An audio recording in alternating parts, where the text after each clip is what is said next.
that this is a great day to be a Republican in New Gloucester.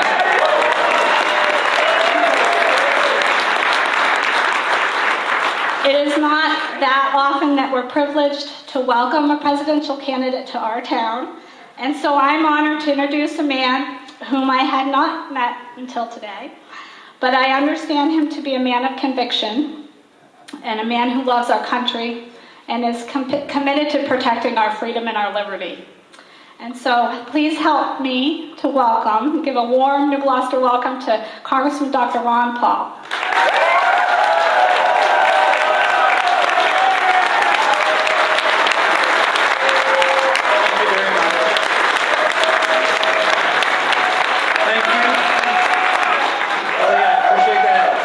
Introduction, and I appreciate the warm welcome. I want to mention that my wife Carol is with me. And 4 of our grandchildren, 4 out of many grandchildren. But it is a delight to be in Maine. People keep asking me, why do you keep coming back to Maine? I said, well, they're very friendly, and they're friendly to the cause of liberty. That's good enough reason to come back.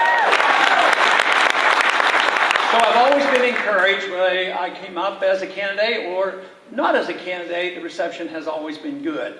And that is what I like, because the interests that I've had over the years have interested so many citizens here. So basically, if I had to narrow it down to one word, what I'm interested in is liberty. That is my cause. Of course, that was the cause of the founders of this country, and that was supposed to be the result of the revolution, which it was. Our revolution is essentially the only revolution in history where the people ended up with more freedom than they had before the revolution. You see revolutions going around in the world all the time, and people end up a lot of times with less freedom. We were unique, we did well, we had a good constitution, but I see that we have slipped for about 100 years. We didn't slip in the last 3 years, but unfortunately, some of our problems are bipartisan, and we have to admit the truth. We have to say, what is our purpose? And for me, the purpose of government is to protect liberty. It is not to protect the government secrecy. It's supposed to be there to protect your privacy is what the government should be doing.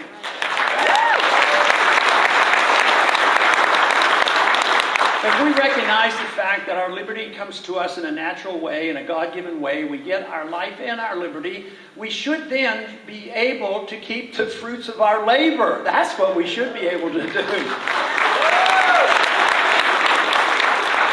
But in a free society, we have to emphasize the importance of property. Property is really the essence of freedom, because it is the understanding that it is our life and our liberty, and we ought to be able to keep our property. Today, we generally have ownership of our property, but the regulators tell us what we can do with our property, and they charge us rent in the form of taxation. So I think that government has not been protecting our rights as well.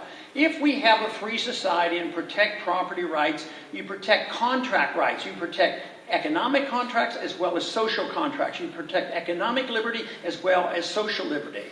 But the Constitution was there to restrain government. That is what it was written for. It's to restrain the federal government. But it did have a few things that it was supposed to do well, and they have not done well at all. One, it was supposed to provide for a strong national defense.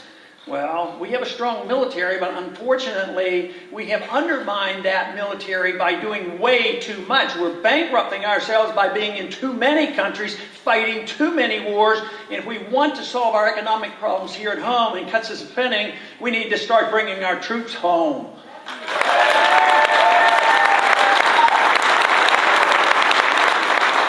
But government spends the money now, and I propose in the first year that we should have a lot less spending, so I want us to cut $1 trillion out of the spending.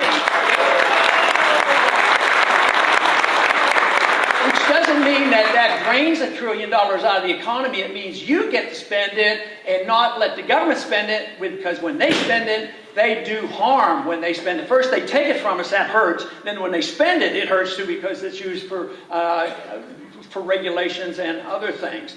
But we cannot solve our economic problems and we cannot solve our foreign policy unless we understand another important issue, something I've been talking about for 30 years, It's the reason we have a financial crisis going on right now, the reason it's a worldwide financial crisis, and it's not over yet. And that has to do with the monetary system.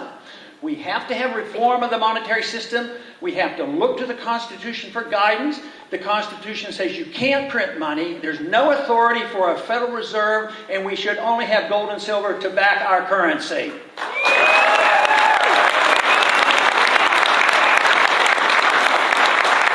We do that, we endorse the principles of liberty. Liberty is the essence of how people can take care of oneself.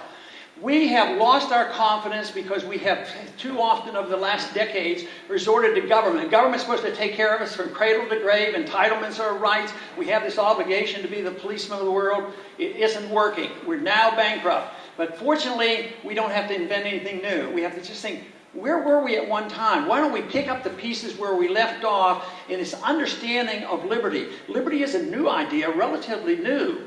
And yet we've had the best experiment, the largest middle class, the wealthiest middle class, the wealthiest society, and guess what? We don't have that anymore.